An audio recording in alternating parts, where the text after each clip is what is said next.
இருக்கிறத வச்சு வாழ கற்றுக்கணும்.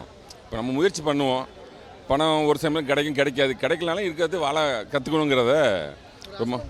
மிடில் கிளாஸ் எக்ஸ்ப்ளோர்னா அதான் பாத்திரமே வாழ்ந்திருக்காரு, கதையும் அந்த அளவுக்கு எடுத்துகிட்டு போயிருக்காங்க. அதில் எந்த வித என்ன ஒரு குறைன்னா இந்த காமெடியன்ஸ்லாம் கொஞ்சம் கம்மியாக இருக்குது. தென் வந்து இந்த பாட்டு கீட்டெலாம் கொஞ்சம் இதுவாக இல்லை. படம் சூப்பராக இருக்குது, எல்லா கிளாஸ்லையும் பார்க்க நல்லா காமிச்சிருக்காங்க. இது ரொம்ப ஃபீல் பண்ணி பார்க்க வேண்டிய படம் உண்மையிலே.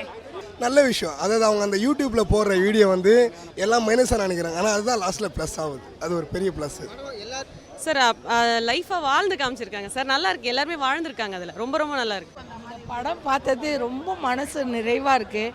ஏன்னா இவ்வளோ நாளாக இந்த மாதிரி படங்கள் எடுக்கல. ஒரு ஃபேமிலியில் எப்படி நடக்கணும், அந்த பணம் வந்தது, அதனால் அந்த செக்கை தொலைச்சி அதை அவர் எவ்வளோ கஷ்டப்படுறாரு, அதுக்கப்புறம் அது கிடச்சி அதனால் இருந்தால் அந்த கதையை சொல்லும் போது ரொம்ப இம்ப்ரெஷனாக இருந்தது. என்னால் முடியல, அழுதுட்டேன் நான்.